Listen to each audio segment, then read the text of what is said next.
bakundwa bo mu mwami wacu Yesu Kristo, iri jwi mwumva ni rya Arfaxade. Nifuze gutanga igice kigira gatatu kijanye na cacigwa tumaze kimwisi kuvuga ngo imigwi 10 y'abanyavyaha.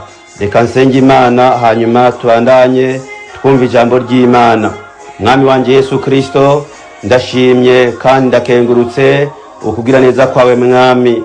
Urakoze ko nzigamye nkaba nkiriho mwisi y'abazima, kandi urakoze ko nabindata wabazigamye bakaba bikiriho bashimiza izina ryawe mwami. Senga umwanya mwiza w'ijambo ryawe, ubwanje umpezagire, ijambo ryawe hezagire, urivugutire kandi ritukore ko twebwe twese nanje ndimo n'abaryumva tone umugisha wawe.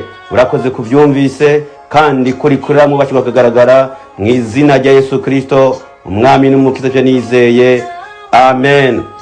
Nkuko maze igihe ndabivuga, natanguye kwabwira icyaha cyakani nicyo cyanteye mbere no kuvuga iyi migwi 10 y'abanyabyaha. Maze kuvuga iyi migwi itari mike, reka ndayibibutse atansobanuro ntanze, nze gutanga gusa usobanuro bw'iyi migwi isigaye ibiri gusa. Nabwiye umugwi wa mbere uvuga abantu batwitwarika abo nise the careless. Ndabwira umugwi ugira kabiri abantu bahenzwe canke bazimijwe abo nise the deceived. Umugwi ugira gatatu navuze ko ari abantu baharira ambao ni wabishi kabisa, mu Cyongereza navuze ngo ni the objector. Umugwi ugira kandi nabwiye ko ari abatemera ko Imana ibaho, nabise ngo the agnostic, the skeptic and atheist. Umugwi ugira gatanu narawusiguye uvuga ngo abatanga insiguro cyangwa abatanga ibituma n'abantu batihana bakisigura kumwe kwa Adamu na Eva, navuze ngo babita the excuser.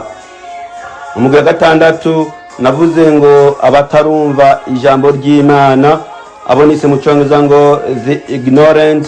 Kandi ijambo rihambaye nifuje kuvuga, sinzi ko narivuze, n'umuntu yokibaza ati none bundazi ibintu byose, none icyo utazi ukigenza gute? Kuko ijambo ry'Imana rigira ngo abakoze ibyaha bose batazi ibyagezwe bazohanwa ibyagezwe bitarinze kurabwa. Nico gituma rero hari ikintu utazi ukakora icyo utakimenya, ntabwo uzoja mu ijuru ngo nuko utari ukizi. Nico gituma tugira umwete rero wo gusoma ijambo ry'Imana no kugiga, mubyo tuzi tubimenye tubitunganye.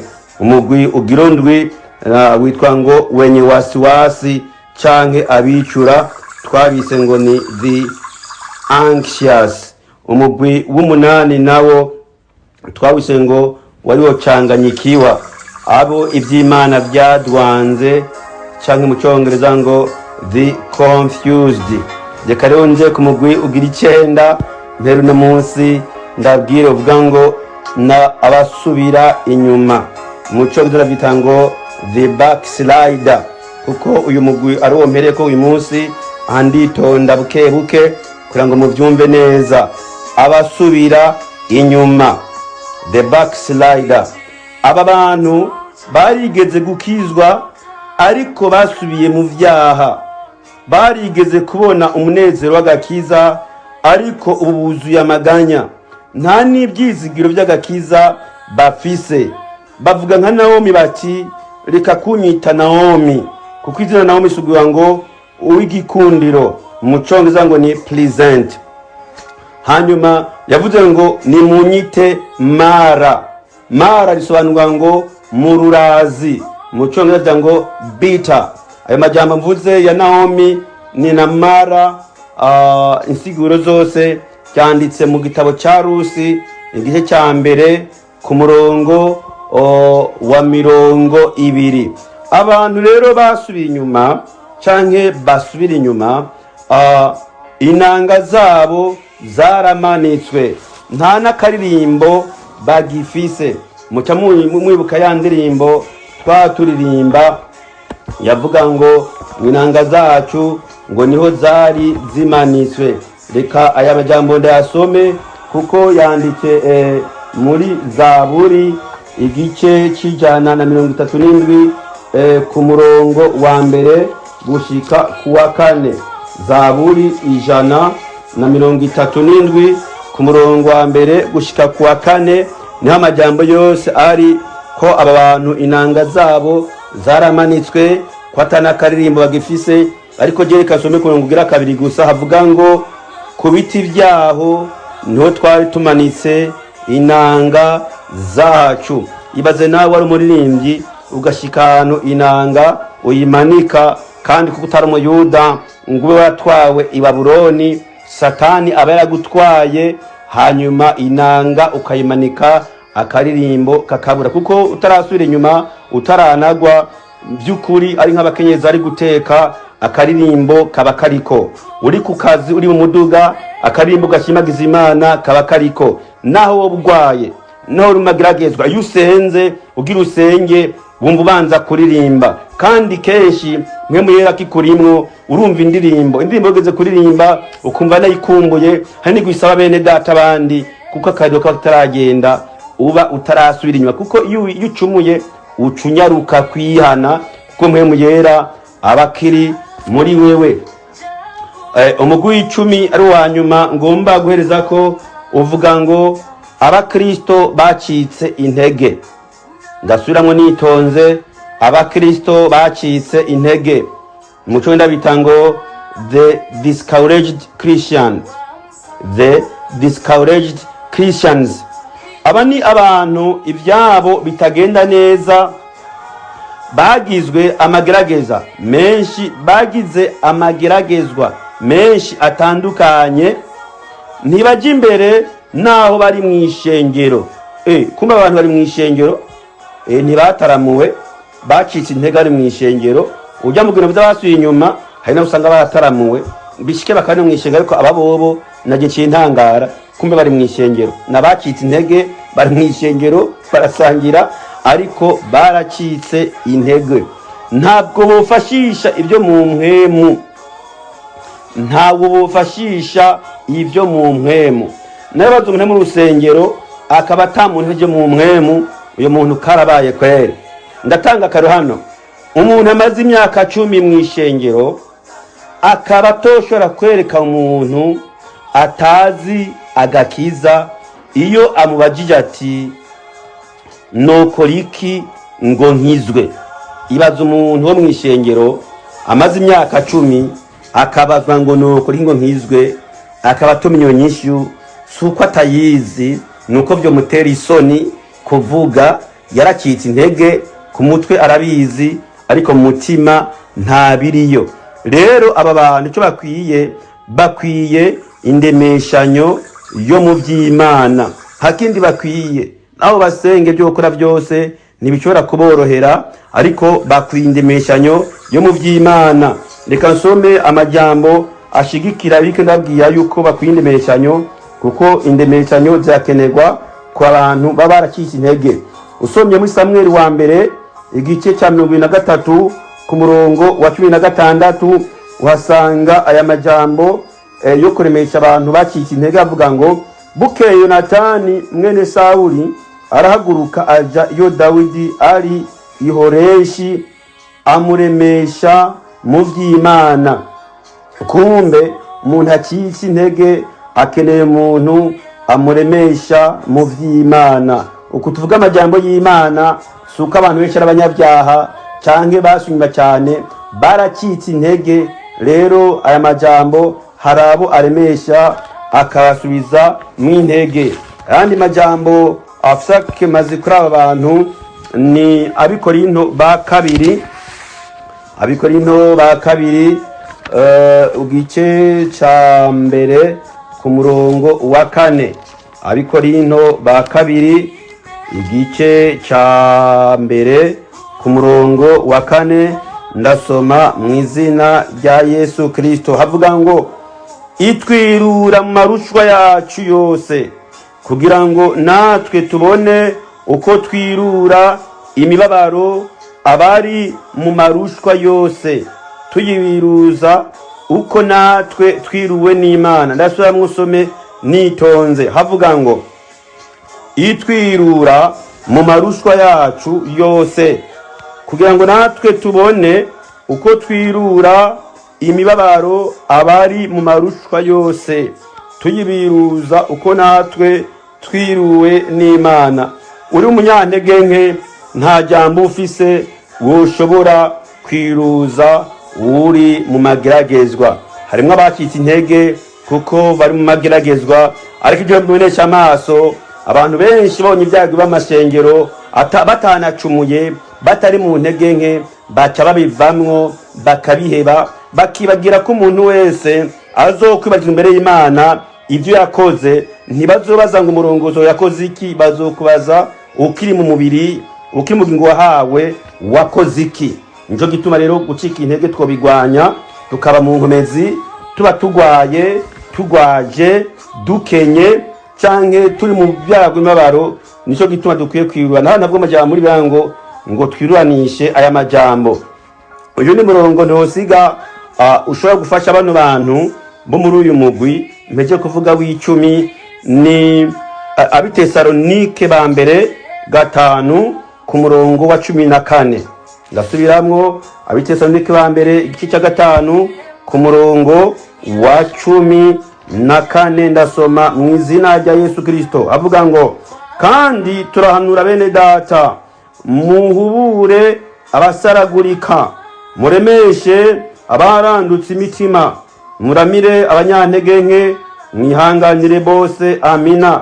Ndasubiramwo, avuga ngo, kandi turabahanura bene data, muhubure abasaragurika, muremeshe abarandutse imitima, muramire abanyantege nke. Ngira ijambo, abanyantege nke bakwiye kuramigwa, kandi ubaye umwizigirwa kwira ijambo ukaraba huwe abanyantege nke, urashobora kubabona n'ivyo bavuga byo kwereka abanyantege nke. Kana wiravye neza intege nke zawe wuzibona.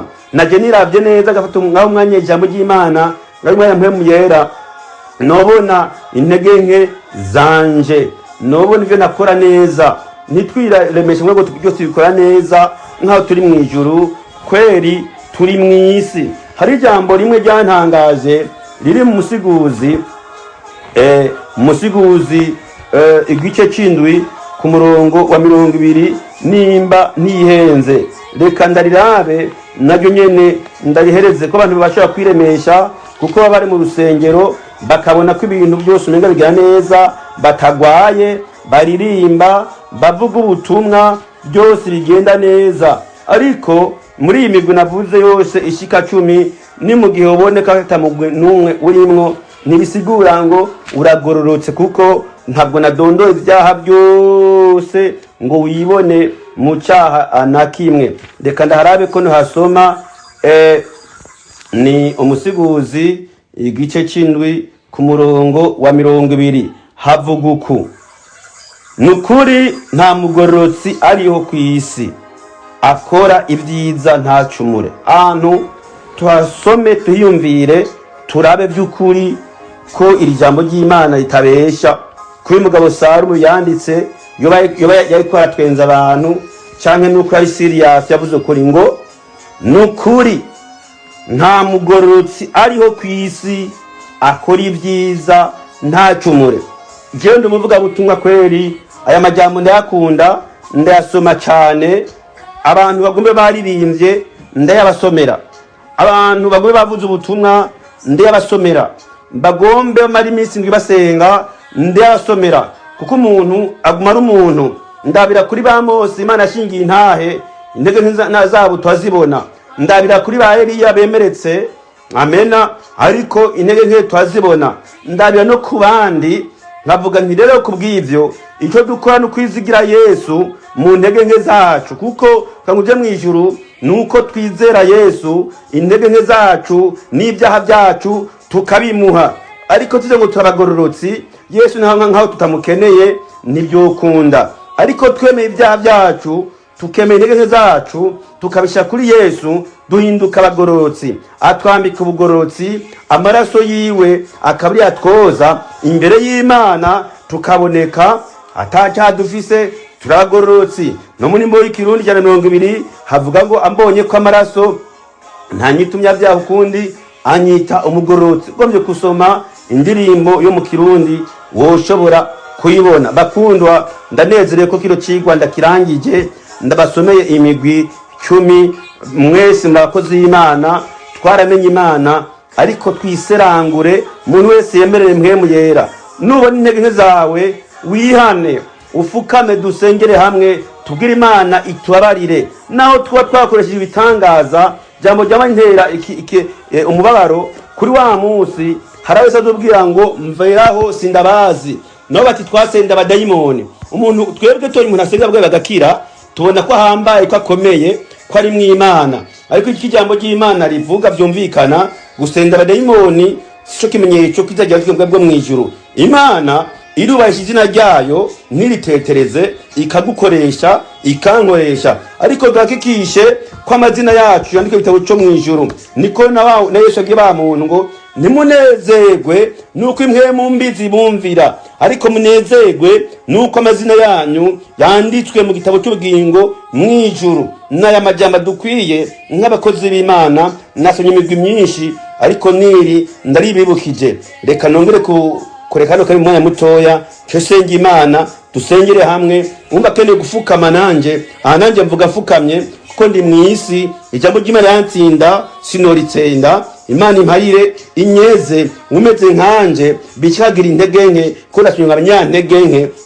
cyangwa bakitse intege. Hari byo wabonye byaguciye intege, nimba biruko ufukame, dusengere hamwe, uzobukoze. Imana igwezegire cyane, kandi mu gahe ducasenga. Amen.